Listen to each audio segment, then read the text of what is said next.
안녕하세요. 최창의 속풀이 최남영. 이한기 기자입니다. 국토부가 민자 방식으로 추진할 예정인 신규 철도에 대해서 소개해드렸는데요. 해당 지역 주민들의 관심이 큰 제2경인선 그리고 지하철 5호선 연장 등이 대상 사업이었습니다. 네, 사실 여기에 대한 국토부 심사 결과가 얼마 전에 나왔어요. 이 결과는 뒤쪽 코너 속의 코너 시간에 소개해드리겠습니다. 앞서 소개해드린 인덕원 동탄선과 월계 판교선이 상당히 관심이 많은 철도예요. 그래서 국토부하고 국가철도공단이 좀 올해 안에 이 지금 두 노선을 착공했다라는 계획을 좀 세웠고, 이 계획에 따라서 최근 이제 좀 절차를 진행하고 최근 이제 그 지금 사업자 선정까지 이제 착수를 했어요. 당장 오늘 이제 이 촬영날이 12월 14일이거든요. 4개 공구에 대한 209, 309, 그다음에 409, 509에 대한 건설 사업자 선정이 좀 있었습니다. 동부건설, 쌍용건설, 금강기업, KR산업 이제 계룡건설 이제 그 계열사인데요. 이 회사가 이제 그 월계 판교선 각 공구별로 이제 건설 사업권을 수주했다라는 이제 보도가 있었고요. 나머지 이제 3개 공구는 16일날 이제 그 건설 사업자 선정이 있을 예정입니다. 이제 이어 또 다음 달 초에는 12월 초죠. 토요일에 이제 그 인덕원 동탄선 건설 사업자 선정이 있을 예정인 거고요. 10월 23일날 보도했던 내용인데 인덕원 동탄선 월계 판교선 연내 착공 가시야라고 해서 제목을 달고 기사가 나갔습니다. 뭐 철도공단이 이제 뭐 빠르면 11월 말이나 12월 초에 이제 건설 사업 관리라고 하는 이제 감리라고 하죠. 그 사업 자산까지 완료를 하면 두 노선은 이제 착공 단계까지 진입하게 됩니다. 월곶 판교선 소개부터 시작해 볼 텐데요. 월곶 판교선은 명칭대로 경기 시흥에 위치한 수인선 월곶역과 그리고 신분당선, 경강선이 다니는 경기 성남 판교역 을 잇는 34.2km의 철도입니다. 향후 서쪽으로 인천 송도국제도시까지 오갈 예정이고, 그쵸, 판교역에서는 경강선과 이어져서 수도권 남부권의 새로운 동서철도망으로 주목을 받고 있습니다. 예정 정거장은 11개로 알고 있고요. 네네. 또 KTX 광명역과 또 안양 종합운동장, 인덕원역 등도 거칠 예정입니다. 그런데 이제 제 기억으로는 이제 월곶 판교선이 2021년 공사를 시작을 해서 2026년 말에 개통하는 노선으로 알고 있었는데 제 기억이 틀렸나요? 이한기 기자가 조사를 너무 잘 해와서 이 긴 내용이지만 잘 설명을 해줘가지고 이해가 좀 빨리 됐고요. 일단 이한기 기자가 지금 소개했던 이 월곶 판교선이 해당 기억하는 이 노선이 맞습니다. 일부 변화가 생겨서 착공이 좀 늦어진 노선인 거고요. 올해 이제 월곶 판교선은 총 10개 공구로 나눠서 이제 구축 예정입니다. 그 중에 1, 6, 8 공구는 이제 설계와 시공을 한꺼번에 전담하는 턴키 방식이고요. 나머지 이제 7개 노선은 설계와 분리를 이제 시공해서 진행하는 방식인데, 8공구가 21년 2분기에 지금 착공을 해서 지금 공사를 진행을 하고 있거든요. 나머지 이제 공구도 이제 주주리 공사를 들어갈 건데요. 변수가 생긴 거죠. 나머지 이제 그 설계와 시공을 분리했던 노선들은 좀 변수가 생긴 건데, 21년이 이제 다들 아시는 바와 같이 이제 코로나 시국이었잖아요. 근데 원자재가 상승이었었어요. 근데 이 노선도 사실 그 이슈를 피해갈 수가 없었는데요. 한때는 이제 뭐 이 사업이 뭐 자초 위기에 몰렸다, 뭐 안 될 거다 라는 말도 있었지만, 결국 이제 약 400억 원 증액이라는 이제 결론으로 이제 그 착공을 앞둔 단계까지 왔습니다. 철도 사업 하면은 환경 문제 같은 것 때문에 문제화되는 경우가 많았는데 이번에는 또 지자체에서 이런 반대 의견 부딪힌 사례는 없나요? 뭐 물론 없진 않았지만 그렇게 큰 이슈는 아니었고요. 뭐 오히려 핀피에 가까운 좀 현상이 있었죠. 뭐 핀피는 이제 뭐 님비의 반대 말인데, 월곶 판교선 정거장이 좀 우리 동네에 들어왔으면 하는, 오히려 이렇게 좀 유치를 희망하는 그런 움직임이 있었고요. 뭐 단적인 예로 월곶 판교선은 이제 안양에 만안역이 지금 들어갈 예정이거든요. 근데 안양 박달동 일대 주민들은 이 역 대신에 뭐 박달 삼거리역으로 좀 설치를 해야 된다고 주장했으니까 찬성을 뭐 적극적으로 희망을 하는 노선이지 않았나, 그렇게 좀 생각을 하고 있습니다. 수도권 남부권을 관통하는 철도 노선은 사실상 수인 분당선밖에 없었는데 이 월곶 판교선이 생기면서 서에서 동으로 또 이제 동에서 서로 더 빠르게 움직일 수 있을 것 같습니다. 그러면 이번에는 또 다른 핫한 노선인 인덕원 동탄선에 대해서 알아보려고 합니다. 노선도를 한번 보시면은 인덕원역과 또 경기 화성시 동탄역을 연결하는 총 길이 37km의 노선입니다. 정차역이 총 18개 노선이고요. 이 중에 17개역이 신설역이고 나머지 1개소인 이 서동탄역이 수도권 도시철도 1호선과 같이 쓸 예정입니다. 동탄역을 통해서는 내년에 개통할 예정인 GTX A 노선을 환승할 수 있습니다.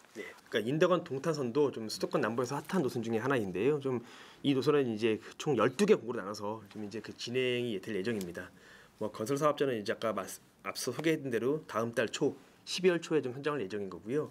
이 노선이 좀 얼마나 관심이 높았냐면, 뭐 인덕원 동탄선도 사업비 문제로 잠시 공사가 중단이 됐거든요. 근데 이 노선이 지나는 이제 그 해당 지자체 주민들이 민원이 상당했죠. 이 노선 역시 좀 사업비 이슈로 중단이 될 거라는 얘기도 있었지만 결국 정부가 사업비가 좀 증액분이 어마어마하거든요. 한 1조에 가까운 사업비를 증액을 해서 재개하는 것을 가닥을 좀 잡았습니다. 제가 봐도 비교적 철도 교통이 취약한 이 경기 의왕시나 혹은 경기 동탄 신도시 등에 좀 효과를 많이 상당한 효과를 줄 수 있는 그런 노선으로 보입니다. 현재 그러니까 이 노선이 지금 주목을 받는 또 다른 이유가요. 인덕원역도 지금 있습니다. 현재 인덕원역은 지금 현재 지하철 4호선만 다니는 정거장인데요. 이 노선이 뚫리는 2029년이 되면 이제 4개 노선이 다는 이제 쿼드 역세권이 된다고 하는데 쿼드 이제 4개 노선이라고 하는데요. 4호선과 함께 월급 판교선, 그다음에 인덕원 동탄선과 함께 GTX-10까지 인덕원역도 이제 추가 정착이죠.까지 이제 다닐 예정이 되고요. 사실 GTX 하나만으로만 봐도 부동산 시장에 미치는 영향이 상당하잖아요. 근데 여기다가 월급 판교선, 인덕원 동탄선까지 이제 다닌다고 하면 예상할 수 없을 정도로 그 영향력이 상당하지 않을까라고 좀 생각을 좀 하고 있고요. 또 여기 인덕원역은 요즘 그 택지지구 개발 한창이죠. 과천하고도 좀 가까운 위치에 있어서 좀 입지적으로도 좀 상당히 유리한 조건을 지금 지니고 있습니다. 그러면 이 노선도 개통이 2029년으로 알고 있으면 되나요? 예, 아마 뭐 월급 판교선과 일정을 같이 하니까 아마도 뭐 그렇게 되지 않을까 생각을 좀 하고 있습니다. 인덕원 동탄선을 얘기하다 보니까 한 가지 의문이 듭니다. 네네. 왜냐면 저번에 한번 설명을 선배께서 해주셨는데 노선의 이름을 붙일 때는 남에서 북, 이제 서에서 동 순으로 노선 이름을 붙인다라고 했는데 인덕원 동탄이니까 북에서 남으로 명칭이 돼 있거든요. 사실 이제 이 부분이 좀 의문을 좀 품고 있는 부분이긴 한데요. 근데 원칙대로 하면 사실 동탄 인덕원선이 맞죠. 뭐 국토부하고 철도공단에서 사업 초기부터 이 노선을 그냥 아예 인덕원 동탄선이라고 이렇게 명명을 해버렸어요. 그러니까 이렇게 칭하고 이렇게 부르다 보니까 이게 좀 이름이 좀 굳어진 부분이 있고요. 공고를 제가 이제 캡처를 한 거거든요. 보시면 인덕원 동탄 복선조철 2부터 12공고 이렇게 나오시죠.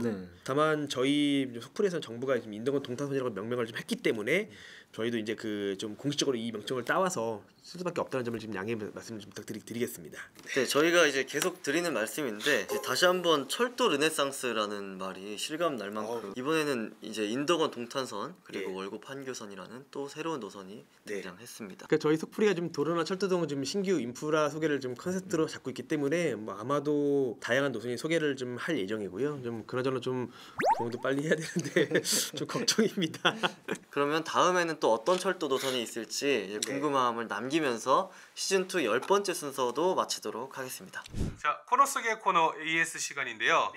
시작하기 전에 저희가 9번째 추진 예정인 민자철도 소개하면서 국토부가 10월에 추진 사업을 선정할 것이라고 얼핏 기억이 나는데 혹시 심의 절차가 다 끝났을까요?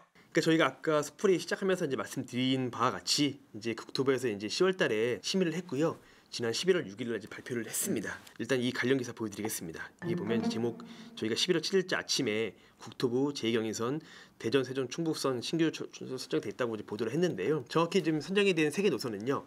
그 대우건설이 제안한 제2경인선, 그다음에 포스코 ENC가 제안한 신안산선 북부 연장, 그다음에 DLENC가 제안한 대전 세종 충북 광역철도가 일단 이 추진 사업으로 선정이 됐고요. 대우, 포스코, DL은 이제 내년 5월까지 사업 제안서를 국토부에 제출을 해야 되고요. 이제 이후 국토부가 접수를 해서 좀 검토를 거친 이후에 민자 적격소 조사를 좀 실시한다는 계획인 거고요. 뭐 이후에 저희가 진행 사항과 좀 세부적인 좀 그 정책 등이 정해지고 하면 저희가 변화가 있을 때마다 저희 좀 속풀이에서 좀 소개를 해드리겠습니다. 자, 그리고 이번에도 기슴직당과 경제와 놀자를 통해 이제 많은 분들이 문의 댓글을 달아주셨는데요.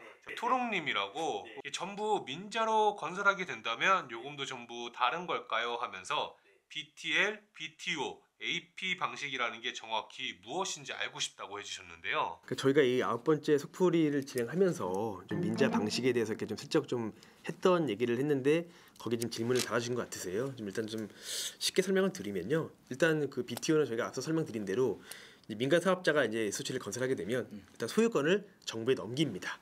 대신 일정 기간 동안 이제 운영을 하면서 보통 뭐 30년, 뭐 40년 운영을 하는데요. 하면서 투자금을 해소하는 방식을 BTO라고 하죠. BTL은 일단 민간 사업자가 SOC를 건설을 하고 소유권을 정부에 넘기는 BTO와 비슷하지만 투자금을 해소하는 방식이 좀 다릅니다. 일정 기간 동안 일정 금액을 지급하는 할부 방식으로 이제 이렇게 투자금을 이렇게 좀 지원을 해주는 방식인 거고요. 뭐 예를 들면 이제 저희 대표적으로 하는 데가 뭐 대학교나 뭐 생활관 혹은 뭐 군부대가 BTL 공식으로 많이 좀 하고 있고요. 또 AP는 또 BTL과 비슷한 방식이지만 운영을 민간 사업자가 책임진다는 점에서 BTL과 좀 가장 차이가 있는 점입니다. 근데 아쉽게도 좀 현재 우리나라에서는 적용하고 있는 사업이 없어서 좀 아마 이해하기가 좀 쉽지 않으실 텐데요. 그냥 다만 이런 사업도 있구나 정도만 이렇게 이해해 주시면 될 것 같고요. 또 요금에 대해서만 좀 결론 말씀드리면 요금은 이제 그 민간 투자 혹은 재정의 영역이 아니라 유료 도로법이나 철도 운임 산정 기준에 따라 달라지는 요금이다 보니까 뭐 해당 이제 그 사업자와 주무관청의 협상 결과에 따라서 뭐 얼마를 받을지 그거 달라지는 부분이다 보니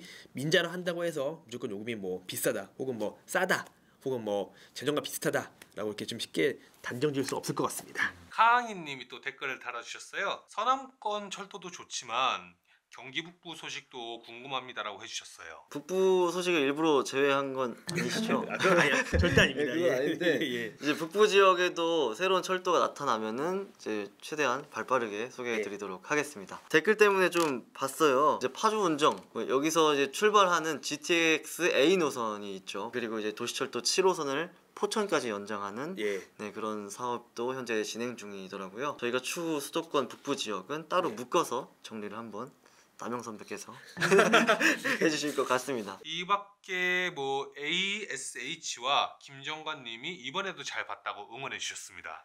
예, 감사합니다. 저희 좀 속풀이 좀 계속 사랑해 주시고요. ASH한테는 님을 안 붙이시나요? 서서히 이제 끝마칠 시간이 온 것 같아요. 예, 그럼 이제 인사드리겠습니다. 자, SOC는 생활이다. 감사합니다.